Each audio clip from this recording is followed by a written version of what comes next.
शिवसेना उद्धव बाळासाहेब ठाकरे पक्षाच्या 68व्या वर्धापन दिनाचे औचित्य साधून आज नवी पेठ भागात ठाकरे गटाच्या कार्यकर्त्यांनी शिंदे गटात गेलेल्या खासदारांविरोधात तीव्र आणि आक्रमक आंदोलन केले। पक्षाशी गद्दारी करून शिंदे गटात प्रवेश करणाऱ्या 6 खासदारांच्या कृतीचा शिवसैनिकांनी यावेळी जोरदार निषेध नोंदवला।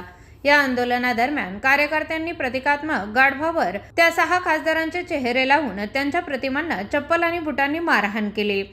पक्षाशी आणि बाळासाहेबांच्या विचाराशी बेमानी करणाऱ्यांना जनता कधीही माफ करणार नाही, अशा तीव्र भावना यावेळी उपस्थित पदाधिकाऱ्यांनी व्यक्त केल्या। या आंदोलनादरम्यान कार्यकर्त्यांनी केलेल्या जोरदार घोषणाबाजीमुळे संपूर्ण नवी पेठ परिसर दणाणून गेला। वर्धापन दिनी झालेल्या या हाय व्होल्टेज आंदोलनाने संपूर्ण शहराचे राजकीय वातावरण कमालीचे तापले। जे गेले ते स्वतः टायगर म्हणत होते, पण ते टायगर नाहीत, ते लबाड लांडगेत, ते गद्दार आहेत। हिंदुत्व सम्राट बाळासाहेब ठाकरे, पक्षप्रमुख उद्धवसाहेब ठाकरे यांच्या जीवावरती हे सगळे मोठे झाले होते। म्हणजे कधी काळी हा एकनाथ शिंदे त्या ठिकाणी रिक्षा चालवायचा ठाण्यामध्ये, आणि त्या ठिकाणी बाळासाहेबांनी मातोश्रीन डोक्यावरती हात ठेवला आणि रिक्षावाल्याचा एक आमदार, मग मंत्री, अगदी मुख्यमंत्री सुद्धा ऍक्टिंग झाला।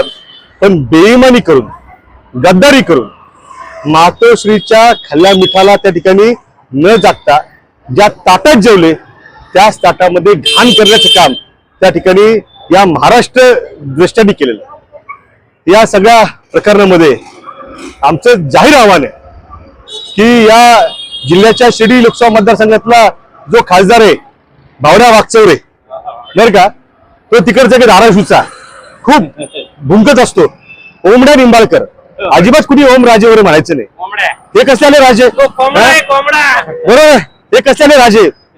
त्यामुळे या 6च्या 6 खासदारांनी पहिले आपल्या खासदारकीचा राजीनामा जो आहे तो त्या ठिकाणी द्यावा, आणि मग त्या ठिकाणी कुठल्या पक्षात जाऊन शेण खायचंय ते खुशाल त्या ठिकाणी खावं।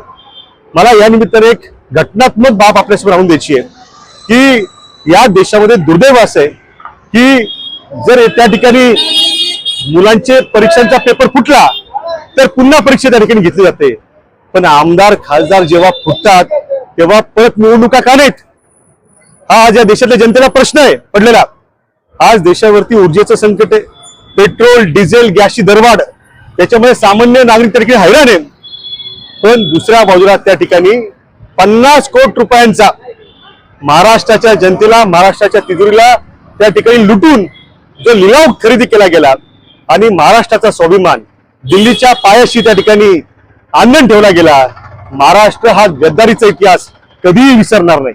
आज अहिल्यानगर शहरामध्ये शिवसेना उद्धव बाळासाहेब ठाकरे पक्ष, राष्ट्रवादी काँग्रेस शरदचंद्र पवार पक्ष, त्याचबरोबर रिपब्लिकन पार्टी ऑफ गवई गट, त्या सगळ्या घटक पक्षांच्या वतीनं संताप जो आहे तो रस्त्यावरती उतरून व्यक्त केलेला आहे। गाढवावरून या ठिकाणी या 6 गद्दारांची दिंड जी आहे ती आम्ही काढलेली आहे। या गद्दारांना आम्ही धडा शिकवल्याशिवाय राहणार नाही। खासदारांनी गद्दारी केली, हे निवडणुकीला ज्यावेळेस उभा राहिले होते, जनतेमध्ये प्रचाराला गेले होते आणि लोकशाही पद्धतीने ज्या शिवसेनेचा याच्यावर हे निवडून आले, तर माझं हे 6 गद्दारांना एवढंच म्हणणं आहे की तुम्ही हे जे काही जे पाप केलं ना, परत एकदा जनतेत जा, जनतेमध्ये जा आणि जनतेमध्ये त्यांनी सांगितलं पाहिजे की आम्ही जे काही केलं ते योग्य केलं का अयोग्य केलं। त्यावेळेस त्यांना जनता सांगेल, जनता चपलानी जोड्याने मारतील या 6 गद्दार खासदारांना। फक्त आता यांनी जनतेत जायला पाहिजे।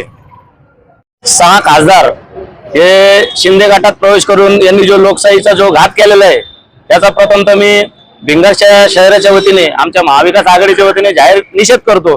हे 6 खासदार जे फुटलेले आहेत त्यांना मी एकच सांगतो, ज्या लोकशाही मार्गाने तुम्हाला लोकांनी निवडून दिलेलं आहे, जर तुमच्यात जर खरंच दम असेल तर आपल्या खासदारकीचा पहिला राजीनामा द्या आणि लोकशाही मार्गाने पुन्हा निवडून या। तरच पुढच्या वेळेस जर जेव्हा तुम्ही लोकांच्या हाताबाहेर पडायला जाताल तर लोक तुम्हाला चपलाने मारल्याशिवाय राहणार नाही।